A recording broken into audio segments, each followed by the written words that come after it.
machine. So there is lots of set of plugins on the Nessus. You can select the list of plugins based on how your environment is. So Nessus has a plugin for AIX, for the Unix, for the Red Hat, for the Linux, for the you can say CentOS, different and the Cisco router, then the checkpoint firewall. So if you know about your environment, this is all the environment that you have on the network, you can select or deselect those plugins, and that becomes a policy. Policy is nothing but a list of plugins that you have selected for that particular environment. So if Nessus may have about 50,000 odd vulnerabilities, more than that I am not sure, 40,000, something around 40,000. So if I will select all the plugins, it will of course going to take a time to scan the network. So if I know my environment, I will select the list of plugins based on my environment. It will be very fast. So Nessus policy list is nothing but a list of the policy. And what is the policy? That is the policy actually, nothing but a selected plugin for each and every network environment. If you have a 2 environment or 2 network, 3 network, you can have 3 policy, each for 1 network. So we already have one policy that I have already modified, that is the default policy. So I am going to use this policy to scan the network or the remote machine. I will select this policy. I have already modified, or you can say little bit change this policy to fit on my network environment so that it become fast. So I am not going to talk about much Nessus. That's why you have to just go through for Nessus how the Nessus work actually. I am just giving an overview of the Nessus, all these things. Now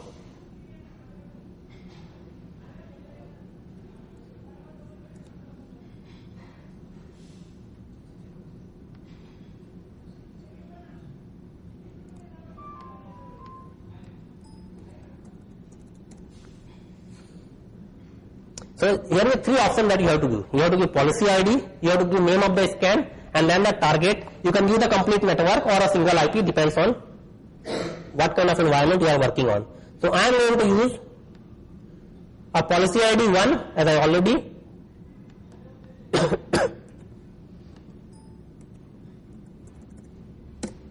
and now it will start scanning. And scan is started. It will take like 2 or 3 minutes to scan the full policy. And if you want to just check the import list or status, there is command called Nessus report list. You can simply type and it will say I already have something already on this database. Some of the policies already on the database. So what I will do, XP2, my IP is 2 or 100 or 102. But 2 mistake, one is this, I didn't change the IP. Why I will do workshop. And now, so you can see here, it might be possible, yeah. All these are the completed scan, but this is the running one. Till the time it will complete, we have to just wait. Once it is done, then we can use a DB AutoPoint to for the further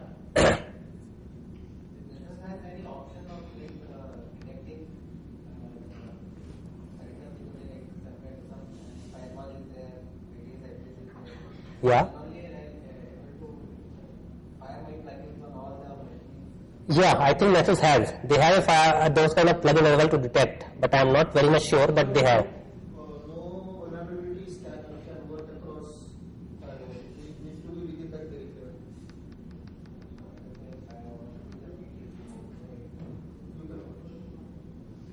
There must be some plugin for insurance. There for firewall. Once you can firewall access, you find some. For Nessus is there, for enterprise they have something called as white agent, which resides within the firewall peripheral. Even you can do it externally. In that particular case, yeah, in that particular case, you need to modify the firewall policy considering the IP as a trusted IP. So you want to restrict the packet based on protocol and or type of packet. If you have app of any PC, then you can find out which are the allowed port combinations, protocol combinations, and you can use that. No, I think let's say firewall is there are 2 options. There is no firewall or IP values. Second is that there is firewall IP values, but it is not configured properly. Yeah. In that case, it is able to go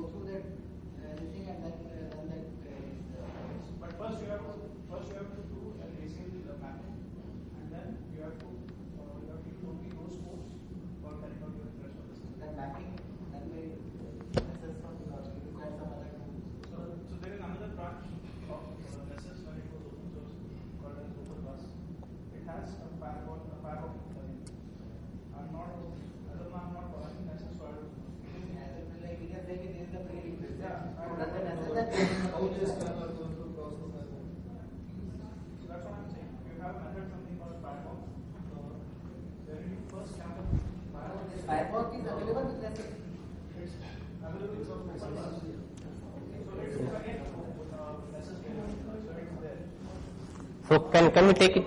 You can take it offline. I will just explain you after the workshop. So as you can see, now this scanning is completed. You can see my Windows XP underscore SP2 underscore workshop is completed. I want to see the reports. I want to see the reports of the Nessus. So here is command Nessus report host. If you go on the list, if you just check the list, you can find one ID attached with this. One ID is attached with each and every Nessus report. So you always might need to use this ID for various purpose on a Nessus. So in my case, it's a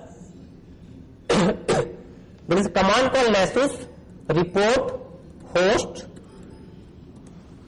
and here you have to give the ID, and it will show you a host that has been scanned for the Nessus plugin. Then there is something called report host. Then you have report exploits, and this might be interested. Let's see the number of exploits. You can say that Nessus has been found on our remote machine.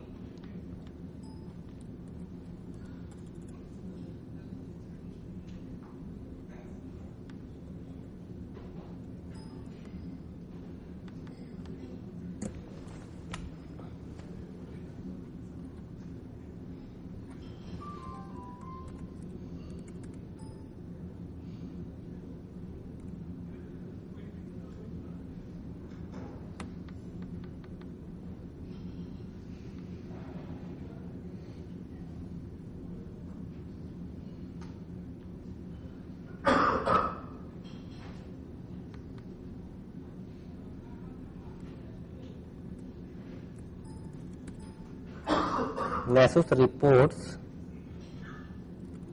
host underscore ports.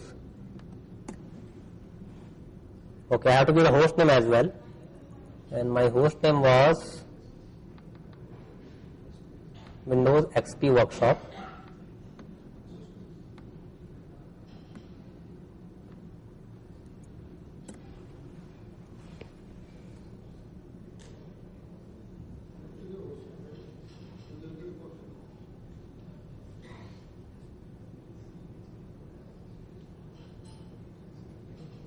I have to give some more information with that. I am not interested as of now. Okay, fine.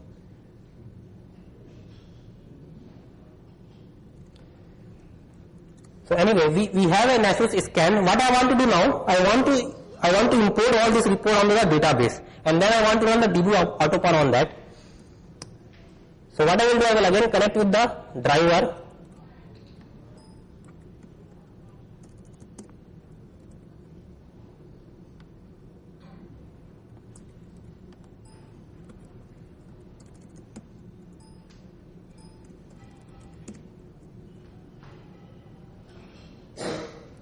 And I am going to get all these reports onto the database. A Nessus report onto the database.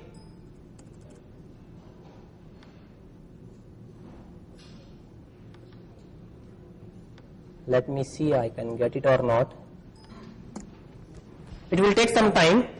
So it is showing importing the complete Nessus report into the database.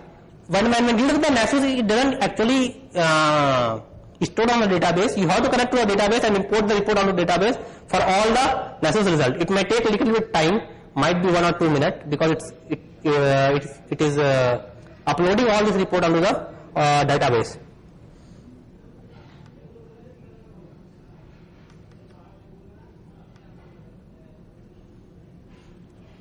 Yeah, so it's done.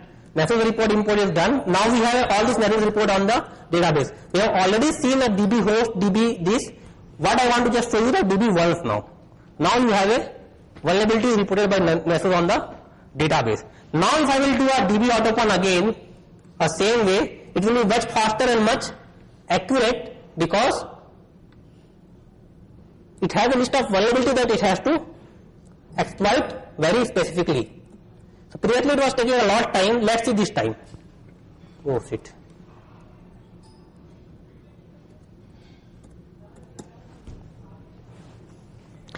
it might, last time when we did with the only database, it might taking us something around 20 minutes, not less than that. This time let's see how much time it will take based on a list of vulnerability reported by the Nessus. And you can see it is only launching very specific exploit, and till now I haven't get any session. Let's see. MetaPattern 1 session is open. Out of this vulnerability, one got exploited, and I got a 1 MetaPattern session on the machine. So it's much faster, much easier, much accurate, and less a false positive, you can say. There is rare chance you will crash something on the machine. Because of that, you won't get any shell after executing a wrong exploit. So now I have session minus L, session minus I, and 1, and this is my MetaPattern shell for the remote machine, and this is my username again. So that's how you can automate the complete process using some third-party report or directly using those tools inside the Nessus.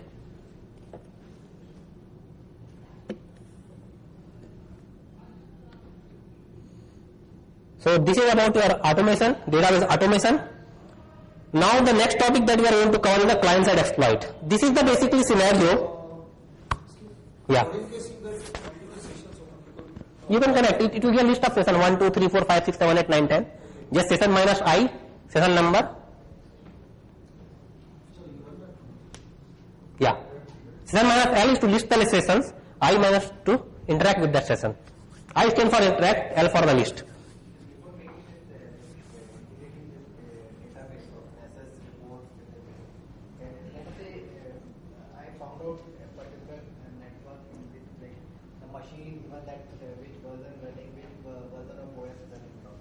Now can I give this kind of parameters as an input so that my time will be lesser than the is there any option available? The way you select that profile. Basically it depends on how your policy is. Okay. If you are talking about putting some input from your side, there is all various DB command, DB host, DB services, DB host add, DB services add. You can add your own parameter. Vulnerability, I don't think you can add by yourself. Remaining all the information, you can onto the database using this command. If you just see here, DB underscore. For the vulnerabilities, it will run all the plugins. It will fire all the plugins. So that's the depend on the policy. Policy you select which plugins you need to run, and then you select the policy. And about the vulnerability, you can write your own way, and Nessus has that external scripting input. That way you can add that to Nessus, but that is not, I guess, to custom. So here you have a command.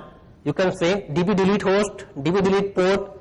Then you have DB host might be DB add host, DB add credential, DB add node, DB add port. These are some commands that support you to add or delete information inside the database for specific information that you are either you want to add or you want to remove.